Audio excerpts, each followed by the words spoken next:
ನಮಸ್ತೆ. ನಮಸ್ಕಾರ. ತಮ್ಮ ಪರಿಚಯ ಸರ್? ನಮಸ್ಕಾರ ವೀಕ್ಷಕರೇ, ನಾನು ನಿಮ್ಮ HR ಮಂಜುನಾಥ್. 2015ರಿಂದ ನಾನು ಕೃಷಿನಲ್ಲಿ ತೊಡಗಿಸ್ಕೊಂಡಿದ್ದೀನಿ. ನನಗೆ ಇವತ್ತು 2 ಕೃಷಿ ಭೂಮಿ ನನ್ನ ಜವಾಬ್ದಾರಿನಲ್ಲಿದೆ. ಒಂದು ನಮ್ಮ ಊರು ಹಾಸನ ಜಿಲ್ಲೆ ಆಲೂರು ತಾಲೂಕು ಪಾಳ್ಯ ಹೋಬಳಿ ಕಿತ್ತಗನಮನೆ ಅನ್ನೋ ಗ್ರಾಮ. ಇದು ಹಾಸನದಿಂದ ಸುಮಾರು 22 ಕಿಲೋಮೀಟ್ರು ಸಕಲೇಶ್ಪುರ ರಸ್ತೆಯಲ್ಲಿದೆ. ಸಕಲೇಶ್ಪುರದಿಂದ 18 ಕಿಲೋಮೀಟರ್ನಲ್ಲಿದೆ. ಆಲೂರು ಅನ್ನೋ ತಾಲೂಕು ಹೆಡ್ಕ್ವಾರ್ಟರಿಂದ 9 ಕಿಲೋಮೀಟರ್ ದೂರದಲ್ಲಿದೆ. ಅಲ್ಲಿಂದಂತೂ ಸುಮಾರು 6 ಎಕರೆ ಕೃಷಿ ಭೂಮಿ ಇದೆ. ಅದರಲ್ಲಿ ಒಂದು 220 ಫಸಲು ಬರ್ತಕ್ಕಂಥ ತೆಂಗಿನ ಮರಗಳಿದೆ.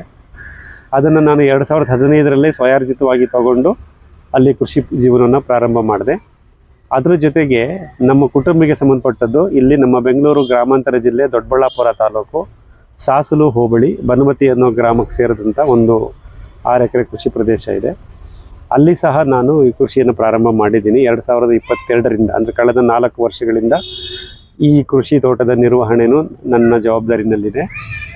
ನಮ್ಮ ಈ ದೊಡ್ಡಬಳ್ಳಾಪುರ ತೋಟದಲ್ಲಿ ನಾವು ಯಾವುದೇ ರೀತಿಯ ಬೆಳೆ ಇರಲಿಲ್ಲ, ಅಂದರೆ ಝೀರೋಯಿಂದ ಪ್ರಾರಂಭ ಮಾಡಿದ್ವಿ. ಅಲ್ಲಿ ನಾವು ಬಹುಬೆಳೆ ಬಹುಮಡಿ ಪದ್ಧತಿ ಜೋಡಿಸಿ ಕೃಷಿ ಪ್ರಯತ್ನ ಮಾಡ್ತಾ ಇದ್ದೀವಿ. ನಾನು ಆಲ್ರೆಡಿ ಹೇಳಿದಾಗೆ ನಮ್ಮ ಆಲೂರು ತಾಲೂಕು ಪಾಳ್ಯ ತೋಟದಲ್ಲಿ, ಅದನ್ನು ನಮ್ಮನೆ ತೋಟ ಅಂತ ಕರಿತೀನಿ, ಅಲ್ಲಿ ಫಸಲು ಬರ್ತಕ್ಕಂಥ ತೆಂಗಿನ ಮರಗಳಿದೆ. ತೆಂಗಿನ ಮರದ ಮಧ್ಯದಲ್ಲಿ ಮಿಶ್ರ ಬೆಳೆಗಳನ್ನು ಜೋಡಣೆ ಮಾಡುವಂಥ ಒಂದು ಪ್ರಯತ್ನ ಕಳೆದ 2 ವರ್ಷದಿಂದ ಅಲ್ಲೂ ಸಹ ನಡೀತಾ ಇದೆ. ಇದು ನನ್ನ ಸೂಕ್ಷ್ಮ ಪರಿಚಯ. ಆಮೇಲೆ ನಾವು ಹಿಂದಿನ ಎಪಿಸೋಡ್ನಲ್ಲಿ ರಾಸಾಯನಿಕ ಕೃಷಿ ಅಂದರೆ ಏನು, ಅದರಿಂದ ದುಷ್ಪರಿಣಾಮಗಳೇನು, ಮತ್ತು ರೈತನ ಮುಂದೆ ಇರೋ ಆಯ್ಕೆ ಯಾವುದು ಅನ್ನೋದನ್ನು ಒಂದು ಸೂಕ್ಷ್ಮವಾಗಿ ಗಮನಿಸಿದ್ವಿ.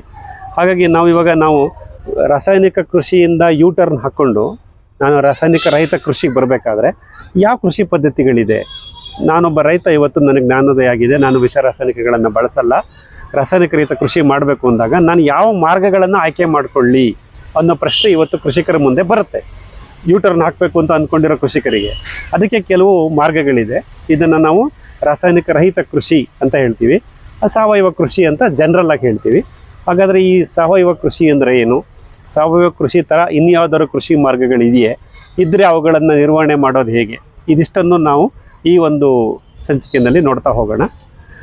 ನಾವು ಆಲ್ರೆಡಿ ಗಮನಿಸಿದ ಹಾಗೆ ರಾಸಾಯನಿಕ ರಹಿತ ಕೃಷಿ ಅಂತ ಅಂದ ತಕ್ಷಣ ನಾವು ಗಮನಿಸೋದೇನು, ನಮ್ಮ ಮಣ್ಣಿಗೆ ಶಕ್ತಿ ತುಂಬಲಿಕ್ಕೆ, ಬೆಳೆ ಸಸ್ಯಗಳ ಆರೋಗ್ಯವನ್ನು ಸಂರಕ್ಷಣೆ ಮಾಡಲಿಕ್ಕೆ ಹೊರಗಡೆಯಿಂದ ನಾವೇನು ತಂದಾಕ್ತೀವೋ ಅದು ಯಾವುದೂ ರಾಸಾಯನಿಕಗಳನ್ನ ಒಳಗೊಂಡಿರಬಾರ್ದು. ಅದು ಸ್ವಾಭಾವಿಕವಾಗಿರಬೇಕು, ಭೌತಿಕವಾಗಿರಬೇಕು, ಜೈವಿಕವಾಗಿರಬೇಕು ಅನ್ನೋದು ಮೂಲ ಉದ್ದೇಶ. ಸೊ ರಾಸಾಯನಿಕ ರಹಿತ ಕೃಷಿನಲ್ಲಿ ಬಳಸ್ತಕ್ಕಂಥ ಒಳಸುರಿಗಳು ಯಾವತ್ತೂ ರಾಸಾಯನಿಕದಿಂದ ಬಂದಿರೋ ಉತ್ಪಾದನೆ ಆಗಿರಬಾರ್ದು, ಪ್ರಾಕೃತಿಕವಾಗಿ ದೊರೆಯೋ ಥರದ್ದಿರಬೇಕು ಅಥವಾ ಜೈವಿಕವಾಗಿ ಉತ್ಪನ್ನವಾಗಿರಬೇಕು. ಇದನ್ನು ಬಯೋ ಇನ್ಪುಟ್ಸ್ ಅಥವಾ ನ್ಯಾಚುರಲ್ ಇನ್ಪುಟ್ಸ್ ಅಂತಲೂ ಹೇಳ್ತೀವಿ. ಈ ಬಯೋ ಇನ್ಪುಟ್ಸ್ ಅಥವಾ ನ್ಯಾಚುರಲ್ ಇನ್ಪುಟ್ಸ್ನ ಬಳಸಿ ನಾವೇನು ಕೃಷಿಯನ್ನು ಮಾಡ್ತೀವಲ್ಲ, ಇದನ್ನು ಒಂದು ಆರ್ಗ್ಯಾನಿಕ್ ಫಾರ್ಮಿಂಗ್, ಸಾವಯವ ಕೃಷಿ ಮತ್ತು ನ್ಯಾಚುರಲ್ ಫಾರ್ಮಿಂಗ್, ನೈಸರ್ಗಿಕ ಕೃಷಿ ಅಂತ ನಾವು ಸ್ಥೂಲವಾಗಿ ವಿಂಗಡಿಸ್ಬೋದು.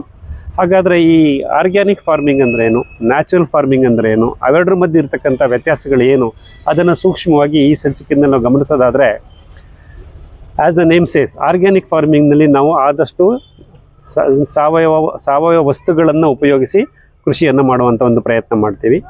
ನ್ಯಾಚುರಲ್ ಫಾರ್ಮಿಂಗ್, ನೈಸರ್ಗಿಕ ಕೃಷಿಯಲ್ಲಿ ನಿಸರ್ಗದಲ್ಲಿ ದೊರೆತಕ್ಕಂಥ ತಂತಾನೇ ದೊರೆತಕ್ಕಂಥ ಉತ್ಪನ್ನಗಳನ್ನು ಬಳಸಿ ಕೃಷಿಯನ್ನು ಮಾಡ್ತಾ ಬರ್ತೀವಿ.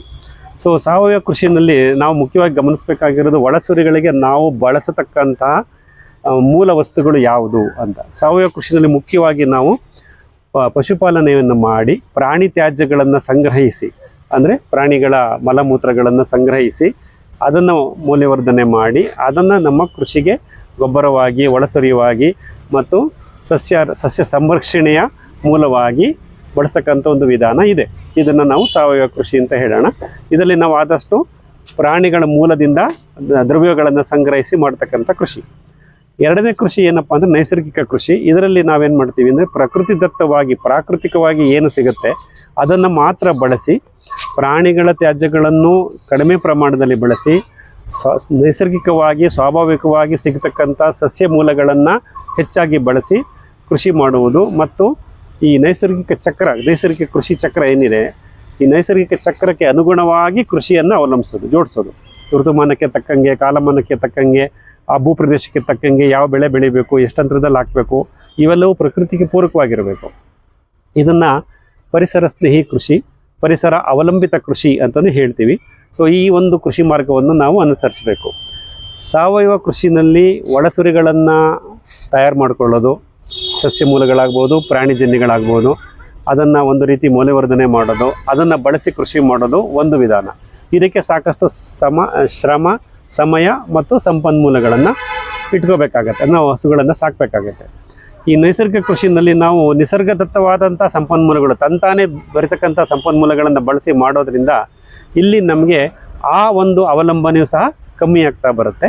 ಅಂದರೆ ನೈಸರ್ಗಿಕ ಕೃಷಿ ನಿಸರ್ಗಕ್ಕೆ ಹತ್ತಿರವಾಗಿರುತ್ತೆ, ಅಲ್ಲಿ ಅವಲಂಬನೆಗಳು ಕಮ್ಮಿ ಆಗ್ತಾ ಬರುತ್ತೆ. ಸಾವಯವ ಕೃಷಿನಲ್ಲಿ ಒಳಸರಿಗಳನ್ನು ನಿರ್ವಹಣೆ ಮಾಡಲಿಕ್ಕೆ ನಮ್ಮದೇ ಆದಂಥ ಕೆಲವು ವ್ಯವಸ್ಥೆಗಳನ್ನು ನಿರ್ಮಾಣ ಮಾಡ್ತಾ ಇರ್ತೀವಿ. ಈ ಎರಡೂ ವಿಧಾನದಲ್ಲಿ ನಾವು ಪ್ರಾರಂಭ ಮಾಡ್ಬೋದು.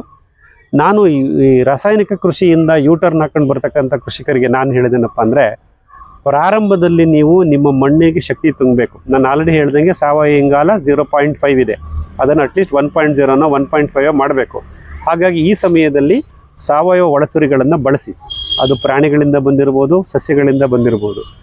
1-2 ವರ್ಷಗಳಲ್ಲಿ ನೀವು ಅದನ್ನು ಬಳಸಿ ನಿಮ್ಮ ಮಣ್ಣಿನ ಆರೋಗ್ಯವನ್ನು ಕಾಪಾಡಿಕೊಳ್ಳಿ. ಮತ್ತು ನಿಮ್ಮ ಕೃಷಿ ಭೂಮಿಯಲ್ಲಿ ವೈವಿಧ್ಯತೆಗಳನ್ನು ಸೃಷ್ಟಿ ಮಾಡಿ, ಡೈವರ್ಸಿಟಿ ಅಂತ ಹೇಳ್ತೀವಿ, ವೈವಿಧ್ಯತೆಗಳನ್ನು ಸೃಷ್ಟಿ ಮಾಡಿಕೊಳ್ಳಿ. ಇವೆಲ್ಲವೂ ಆದಾಗ ನೀವು ಹಂತ ಹಂತವಾಗಿ ಸಾವಯವದಿಂದ ನೈಸರ್ಗಿಕ ಕೃಷಿ ಎಡೆಗಡೆಗೆ ಬರ್ಬೋದು. ಅದು ನಮ್ಮ ಗುರಿ ಸಹ ಆಗಿರಬೇಕು. ನೈಸರ್ಗಿಕ ಕೃಷಿ ಸರಳ ಕೃಷಿ, ಪರಿಸರಕ್ಕೆ ಹೊಂದ್ಕೊಂಡು ಮಾಡ್ತಕ್ಕಂಥ ಕೃಷಿ. ಇದರಲ್ಲಿ ಅಡೆತಡೆಗಳು ಕಮ್ಮಿ ಇರುತ್ತೆ, ಏರಿಳಿತಗಳು ಕಡಿಮೆ ಇರುತ್ತೆ. ಆಮೇಲೆ ನಮ್ಮ ಕಡಿಮೆ ಶ್ರಮ ಮತ್ತು ವೆಚ್ಚದಲ್ಲಿ ನಾವು ನಮ್ಮ ಕೃಷಿಯನ್ನು ನಿರ್ವಹಣೆ ಮಾಡ್ಬೋದಾಗಿರುತ್ತೆ. ಹಾಗಾಗಿ ಸಾವಯವ ಕೃಷಿಯಿಂದ ಪ್ರಾರಂಭ ಮಾಡಿದರೂ ಕೆಲವು ವರ್ಷಗಳಲ್ಲಿ, 1-2 ಋತುಮಾನಗಳಲ್ಲಿ ನಾವು ನೈಸರ್ಗಿಕ ಕೃಷಿಗೆ ಹೊರಳಬೇಕಾದಂಥ ಒಂದು ಗುರಿಯನ್ನು ನಾವು ಈ ಯೂಟರ್ನ್ ಮಾಡುವಂಥ ರೈತರು ಇಟ್ಕೋಬೇಕು. ಆ ರೀತಿ ಮಾಡ್ಕೊಂಡು ಹೋದಾಗ ನಮ್ಮ ಉತ್ಪಾದನಾ ವೆಚ್ಚವನ್ನು ಕಡಿಮೆ ಮಾಡಿ, ಫಸಲಿನ ಗುಣಮಟ್ಟವನ್ನು ಜಾಸ್ತಿ ಮಾಡಿ, ಒಂದು ಉತ್ತಮವಾದಂಥ ಪರಿಸರ ವ್ಯವಸ್ಥೆಯನ್ನು ನಮ್ಮ ಕೃಷಿ ಭೂಮಿಯಲ್ಲಿ ನಾವು ಕಡಿಮೆ ಅವಧಿಯಲ್ಲಿ 2-3 ವರ್ಷದಲ್ಲಿ ನಿರ್ಮಿಸ್ಬೋದು. ಇದರಲ್ಲಿ ಯಾವುದೇ ರೀತಿ ಸಂಶಯ ಬೇಡ. ಸೊ ನೀವು ಕೂಡ ಆ ರೀತಿ ಪದ್ಧತಿಯನ್ನು ಉಪಯೋಗಿಸ್ಕೊಂಡೆ ಮಾಡಿದ್ದೀರಿ ಅಂತ ಕೇಳ್ಪಟ್ಟೆ. ಪ್ರಾರಂಭದಲ್ಲಿ ನಾನು ಪ್ರಾಣಿಗಳನ್ನು ಸಾಕಿ ಗಂಜಲ ಮತ್ತು ಸಗಣಿ ಎಲ್ಲವನ್ನು ಹಿಡಿದು ಅದನ್ನೆಲ್ಲ ಮಾಡುವಂಥ ಪ್ರಯತ್ನ ಮಾಡಿದೆ 2015-20 ಹೊರಗಡೆ. ನಂತರ ನನಗೆ ಅರ್ಥ ಆಯಿತು, ಪಶುಪಾಲನೆ ಮಾಡೋದು ಮತ್ತು ಕೃಷಿಯನ್ನು ನಡೆಸೋದು, ಕಾರ್ಮಿಕರನ್ನು ಅವಲಂಬಿಸೋದು, ಮತ್ತು ನಾನು ವಾಸ ಒಂದು ಕಡೆ, ಕೃಷಿ ಭೂಮಿ ಇನ್ನೊಂದು ಕಡೆ, ಇವೆಲ್ಲ ಇದ್ದಿದ್ದರಿಂದ ಈ ಪಶುಪಾಲನೆ ನನಗೆ ಕ್ಲಿಷ್ಟವಾಗ್ತಾ ಬಂತು. ಹಾಗಾಗಿ ಇತ್ತೀಚೆಗೆ ಕಳೆದ 4 ವರ್ಷದಿಂದ ನಾನು ಗೋರಹಿತ ಕೃಷಿ, animal free farming, zero life stock farming ಅನ್ನೋ ಒಂದು ಫ್ರೇಮ್ವರ್ಕ್ನ ಹಾಕ್ಕೊಂಡಿದ್ದೀನಿ. ಇದರಲ್ಲಿ ನಾನು ಯಾವುದೇ ರೀತಿ ಪ್ರಾಣಿಗಳನ್ನು ನನ್ನ ಕೃಷಿ ಭೂಮಿಯಲ್ಲಿ ಸಾಕಲ್ಲ, ಯಾವುದೇ ರೀತಿಯ ಪ್ರಾಣಿ ತ್ಯಾಜ್ಯಗಳನ್ನು ನನ್ನ ಗೊಬ್ಬರದ ಮೂಲ ವಸ್ತುವಾಗಿ ಬಳಸ್ತಾ ಇಲ್ಲ. ಸೊ ನನ್ನದೆಲ್ಲ ಒಂದು ಸಸ್ಯಜನ್ಯ.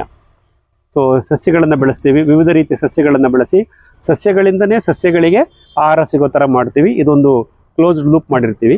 ಸೊ ನಮ್ಮ ಮುಖ್ಯ ಬೆಳೆ ಸಸ್ಯಗಳ ಜೊತೆಗೆ ಈ ಒಂದು ಸಾವಯವ ಅಂಶವನ್ನು ಭೂಮಿಗೆ ಸೇರಿಸ್ತಕ್ಕಂಥ ಹಸಿರೆಲೆ ಗೊಬ್ಬರದ ಗಿಡಗಳಾಗ್ಬೋದು, ಸಂಗಾತಿ ಗಿಡಗಳಾಗ್ಬೋದು, ಮತ್ತು ಅರಣ್ಯ ವೃಕ್ಷಗಳಾಗ್ಬೋದು, ಇವೆಲ್ಲವನ್ನು ಸೇರಿಸಿ ನಾವು ಸಸ್ಯಗಳಿಂದನೇ ಸಸ್ಯಗಳಿಗೆ ಬೇಕಾದ ಗೊಬ್ಬರವನ್ನು ಸಸ್ಯದ ಬುಡದಲ್ಲೇ ಉತ್ಪಾದನೆ ಮಾಡ್ತಕ್ಕಂಥ ಒಂದು ವಿಧಾನವನ್ನು ನಾನು ಮಾಡ್ಕೊಂಡಿದ್ದೀನಿ. ಆ ಫ್ರೇಮ್ವರ್ಕಿಗೆ ನಾನು ಇಟ್ಕೊಂಡಿರೋ ಹೆಸರು 000 ನ್ಯಾಚುರಲ್ ಫಾರ್ಮಿಂಗ್, ತ್ರಿವಿಧ ಶೂನ್ಯ ನೈಸರ್ಗಿಕ ಕೃಷಿ. ಏನಪ್ಪ ಈ ತ್ರಿವಿಧ ಶೂನ್ಯ ಅಂದರೆ, 1 0 ಕೆಮಿಕಲ್, ಯಾವುದೇ ರೀತಿಯ ರಾಸಾಯನಿಕಗಳನ್ನು ನಾವು ಬಳಸಲ್ಲ. 2 0 ಟಿಲ್ಲಿಂಗ್, ಅನಾವಶ್ಯಕವಾಗಿ ನಾವು ಭೂಮಿಯನ್ನು ಉಳುಮೆ ಮಾಡಲ್ಲ. 3ನೇದು 0 ಲೈಫ್ ಸ್ಟಾಕ್ ಫಾರ್ ಇನ್ಪುಟ್ಸ್, ಯಾವುದೇ ರೀತಿಯ ಪಶುಪಾಲನೆಯನ್ನು ನಾವು ತೊಡಗಿಸ್ಕೊಳ್ಳಲ್ಲ ಕೃಷಿಯ ಮಣ್ಣಿನ ಗೊಬ್ಬರಕ್ಕಾಗಿ. ಇವಿಷ್ಟವನ್ನು ಈ ಚೌಕಟ್ಟನ್ನು ಹಾಕ್ಕೊಂಡು ನಾನು ಕಳೆದ 4 ವರ್ಷದಿಂದ ಕೃಷಿ ಮಾಡ್ತಾ ಇದ್ದೀನಿ. ಇದಕ್ಕೆ ನನ್ನದೇ ಅಂತ ಕೆಲವು ಸರಳ ಸೂತ್ರಗಳನ್ನು ಸಹ ಇಟ್ಕೊಂಡಿದ್ದೀನಿ. ಸರ್, ಈ ಗೊಬ್ಬರಕ್ಕೂ ನಾವು ಅದನ್ನು ಹೇಳಿದಲ್ಲ, ಪ್ರಾಣಿ ಥರದ್ದು ಅಥವಾ ಆ ಗೊಬ್ಬರಕ್ಕೂ ಈ ಸಸ್ಯ ಅದು ನೀವು ಹೇಳ್ತಿದ್ದೀರಿ ಲೀಗ್ ಬಳಸ್ಕೊಳ್ಳೋದು, ಏನೋ ಡಿಫ್ರೆನ್ಸ್ ಇದೆಯಾ? ನಾನು ಯಾಕೆ ಹೇಳ್ತಾ ಇದ್ದೀನಿ, ಮತ್ತು ನಾನು ಟಾಪಿಕ್ ಬರ್ತಾ ಇಳುವರಿ ಆ್ಯಂಗಲಲ್ಲಿ ಹೇಳ್ತಾ ಇರೋದು.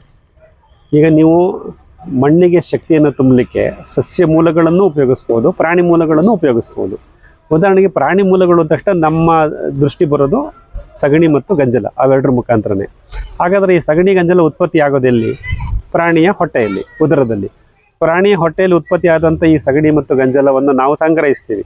ಹಾಗಾದರೆ ಈ ಸಗಣಿ ಗಂಜಲದಲ್ಲಿ ಮುಖ್ಯವಾಗಿ ಏನಿರುತ್ತೆ ಅಂತಂದರೆ, ತಾನು ತಿಂದಂಥ ಆಹಾರವನ್ನು ಜೀರ್ಣ ಮಾಡ್ಕೊಳ್ಳುತ್ತಲ್ಲ ಆ ಪ್ರಾಣಿ, ಹಸು, ಆ ಜೀರ್ಣ ಮಾಡ್ಕೊಳ್ಬೇಕಾದ್ರೆ ಕೆಲವು ಸೂಕ್ಷ್ಮಜೀವಿಗಳು ಅದರ ಉದರದಲ್ಲಿ ಸೃಷ್ಟಿಯಾಗುತ್ತವೆ. ಅದನ್ನು ಮೈಕ್ರೋಬ್ಸ್ ಅಂತ ಹೇಳ್ತೀವಿ. ಆ ಸೂಕ್ಷ್ಮಜೀವಿಗಳು ಅದು ತಿನ್ನುವ ಆಹಾರದ ಮೇಲೆ ಅವಲಂಬಿಸಿರುತ್ತವೆ. ಆ ಸೂಕ್ಷ್ಮಜೀವಿಗಳು ಉದರದಲ್ಲಿ ಸೃಷ್ಟಿಯಾಗಿ ಹೆಚ್ಚಾದಾಗ ಅದು ತನ್ನ ಮಲಮೂತ್ರದೊಳಗೆ ಹೊರಗಡೆ ಬರುತ್ತೆ. ಸೊ ನಾವು ಹಸುವಿನ ಸಗಣಿ ಅಥವಾ ಗಂಜಲವನ್ನು ಶೇಖರಣೆ ಮಾಡಿದಾಗ ನಮಗೆ ಸ್ವಲ್ಪ ಗಟ್ ಮೈಕ್ರೋಬ್ಸ್, ಹೊಟ್ಟೆಯಲ್ಲಿ ಸೃಷ್ಟಿಯಾದಂಥ ಸೂಕ್ಷ್ಮಜೀವಿಗಳ ಒಂದು ಲಭ್ಯತೆಯೂ ನಾವು ಅಲ್ಲಿ ಗುರುತಿಸ್ತೀವಿ. ಅದರ ಜೊತೆಗೆ ಆ ತ್ಯಾಜ್ಯದಲ್ಲಿ ತಾನು ತಿಂದಂತಹ ಹಸಿರು ಗೊಬ್ಬರದ ಹಸಿ ಮೇವಿನ ಅಂಶಗಳು ಜೀರ್ಣವಾಗದೇ ಇರೋದು, ಸಸ್ಯ ಪೋಷಕಾಂಶಗಳಾಗಿ ಬದಲಾವಣೆ ಆಗಿರೋದು ಸಗಣಿ ರೂಪದಲ್ಲಿ ನಮಗೆ ಸಿಗುತ್ತೆ. ಸೊ ನಾನು ಸಗಣಿ ಮತ್ತು ಗಂಜಲವನ್ನು ಹಿಡಿದು ನನ್ನ ಗಿಡಕ್ಕೆ ಕೊಟ್ಟಾಗ ಒಂದು ಹೊಟ್ಟೆಯಲ್ಲಿ ಇರ್ತಕ್ಕಂಥ ಸೂಕ್ಷ್ಮಜೀವಿಗಳನ್ನು ಹಿಡಿದು ಮಣ್ಣಿಗೆ ಸೇರಿಸ್ತಾ ಇರ್ತೀವಿ. ಎರಡು ನಮ್ಮ ಸಸ್ಯ ಪೋಷಕಾಂಶಗಳು, ಅಜೀರ್ಣವಾದಂಥ ಸಸ್ಯ ಪೋಷಕಾಂಶಗಳು ಸಗಣಿನಲ್ಲಿದ್ದರೆ ಅದನ್ನು ಮಣ್ಣಿಗೆ ಸೇರಿಸ್ತೀವಿ. ಇದಿಷ್ಟೇ ಸೀಮಿತವಾಗಿರುತ್ತೆ. ಹಾಗಾಗಿ ಸಗಣಿ ಮತ್ತು ಗಂಜಲವನ್ನು ಉಪಯೋಗಿಸಿ ಒಳಸುರಿಯನ್ನು ತಯಾರಿಸಿ ನಾವೇನು ಗಿಡ ಕೊಡ್ತೀವೋ ಅದರಲ್ಲಿ ಸಸ್ಯ ಪೋಷಕಾಂಶಗಳಾಗ್ಬೋದು, ಸೂಕ್ಷ್ಮಜೀವಿಗಳಾಗ್ಬೋದು, ಅವುಗಳಲ್ಲಿ ಸಾಕಷ್ಟು ವಿವಿಧತೆ ಇರಲ್ಲ.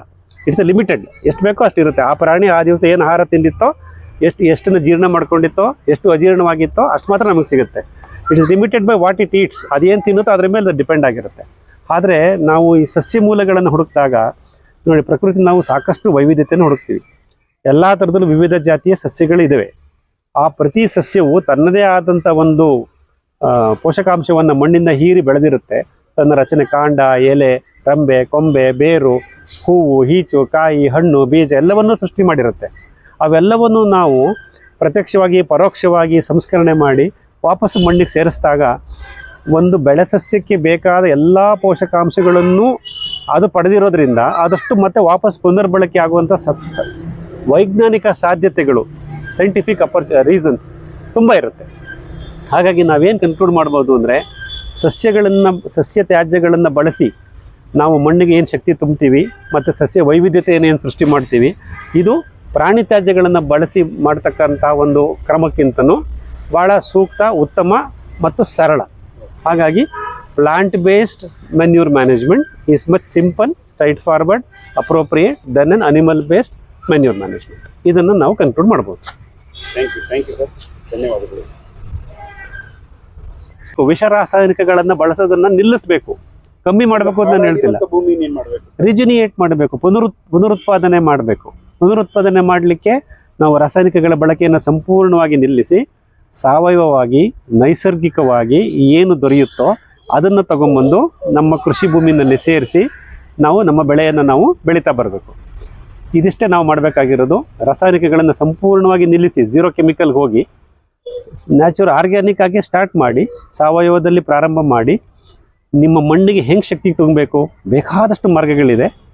ನಿಮ್ಗೆ ಯಾವ್ದು ಸೂಕ್ತವಾಗುತ್ತೋ ಆ ಮಾರ್ಗವನ್ನು ಅನುಸರಿಸಿ ಮಣ್ಣಿಗೆ ಶಕ್ತಿ ತುಂಬಿ, ಪರಿಸರವನ್ನು ಸಂರಕ್ಷಿಸಿ, ವೈವಿಧ್ಯತೆ ಸೃಷ್ಟಿ ಮಾಡಿ ಮಣ್ಣು ಅಭಿವೃದ್ಧಿ ಆಗುತ್ತೆ. ನಿಮ್ಮ ಮತ್ತೆ ಆಹಾರ ಉತ್ಪಾದನೆ ಉತ್ತಮ ಆಗುತ್ತೆ. ಸರ್, ಯಾರಾದ್ರೂ ಈ ಥರ ಬದಲಾವಣೆ ಆಗಿ ಮಾಡಿರುವಂಥ ರೈತರು ನೋಡ್ತಾ ಇದ್ದಾರೆ, ಈಗ ಸಿಗ್ತಾ ಇದ್ದಾರಾ? ನಾವೇ ಇದ್ದೀವಲ್ಲಪ್ಪ. ಕಳೆದ 10 ವರ್ಷದಿಂದ ನಾವು ಯಾವುದೇ ರೀತಿ ವಿಷ ರಾಸಾಯನಿಕ ಬಳಸ್ತಲೇ ಮಾಡ್ತಾ ಇದ್ದೀವಿ. ಸೊ ಅನಗತ್ಯ ಹಸ್ತಕ್ಷೇಪ ಮಾಡ್ತಾ ಇಲ್ಲ. ಹಾಗೆ ಸಾಕಷ್ಟು ಕೃಷಿಕರು ನಮ್ಮ ಜೊತೆ ಇದ್ದಾರೆ. ನೀವು ಅವ್ರನ್ನ ಗುರುತಿಸ್ಬೇಕು, ಅವ್ರ ಜೊತೆ ಹೋಗ್ಬೇಕು. ನಮ್ಮ ತೋಟಕ್ಕೆ ಬನ್ನಿ, ನಾವೆಲ್ಲ ಮಾಡ್ತಾ ಇದ್ದೀವಿ, ಹೇಳ್ತೀವಿ ಹೇಗೆ ನಾವು ರಾಸಾಯನಿಕಗಳನ್ನು ಬಳಸದಲೇ ನಮ್ಮ ಬೆಳೆ ಸಸ್ಯಗಳನ್ನು ನಾವು ಆರೋಗ್ಯವಾಗಿ ಇಟ್ಕೊಂಡಿದ್ದೀವಿ, ಹೇಗೆ ಗಿಡಗಳು ಬೆಳೀತಾ ಇವೆ, ಅದರಿಂದ ನಾವು ಯಾವ ರೀತಿ ಫಸಲನ್ನು ನಿರೀಕ್ಷೆ ಮಾಡ್ತಾ ಇದ್ದೀವಿ. ಪ್ರತಿಯೊಂದು ನೀವು ನಮ್ಮ ತೋಟಗಳಿಗೆ ಬಂದಾಗ, ಭೇಟಿ ಕೊಟ್ಟಾಗ ಖಂಡಿತ ಗಮನಿಸ್ಬೋದು. ರಾಸಾಯನಿಕ ರಹಿತ ಕೃಷಿಕ ವರ್ಗ ಸಾಕಷ್ಟು ನಮ್ಮ ನಾಡಿನಲ್ಲಿದೆ, ನಮ್ಮ ರಾಜ್ಯದಲ್ಲೂ ಇದೆ, ನಮ್ಮ ರಾಷ್ಟ್ರದಲ್ಲೂ ಇದೆ. ಆದರೆ ಅವರ ಒಂದು ಪ್ರಯತ್ನ, ಅವರ ಒಂದು ಆಲೋಚನೆಗಳು ಮತ್ತು ಅವರು ಅನುಸರಿಸ್ತಕ್ಕಂಥ ಮಾರ್ಗಗಳನ್ನು ನಾವು ಯಾರೂ ಅದನ್ನು ಓದ್ತಾ ಇಲ್ಲ, ಕೇಳ್ತಾ ಇಲ್ಲ, ಗಮನಿಸ್ತಾ ಇಲ್ಲ. ಅವ್ರ ತೋಟಗಳಿಗೆ ನಾವು ಭೇಟಿ ಕೊಡ್ತಾ ಇಲ್ಲ. ಅದನ್ನು ಅಳವಡಿಸ್ಕೋಬೇಕು ಅನ್ನೋ ಒಂದು ಎಚ್ಚರಿಕೆ ನಮ್ಮ ಮನಸ್ಸಿಗೆ ಬಂದಿಲ್ಲ ಅಷ್ಟೇ. ಹುಡುಕೊಂಡು ಬನ್ನಿ, ನಾವೆಲ್ಲ ಇದ್ದೀವಿ, ನಿಮ್ಮ ಜೊತೆ ಇರ್ತೀವಿ, ಕೈ ಜೋಡಿಸ್ತೀವಿ. ಬನ್ನಿ, ನಾವು ಮಾಡ್ತಿರೋ ಕೃಷಿ ಕಾರ್ಯಕ್ರಮವನ್ನು, ಕೃಷಿ ವ್ಯವಸ್ಥೆಗಳನ್ನು ಗಮನಿಸಿ ಎಷ್ಟು ಸಾಧ್ಯವೋ ಅಷ್ಟು ನೀವು ಅಳವಡಿಸಿ, ಮುಖ್ಯವಾಗಿ ರಾಸಾಯನಿಕ ಕೃಷಿಯನ್ನು ತ್ಯಜಿಸಿ. Thank you sir. ಇದ್ರ ಬಗ್ಗೆ ವಿಸ್ತೃತವಾಗಿ ಮಾಹಿತಿಯನ್ನು ಕೊಟ್ಟಿದ್ದಕ್ಕಾಗಿ ಧನ್ಯವಾದಗಳು. ಒಳ್ಳೆಯದು, ನಮಸ್ಕಾರ.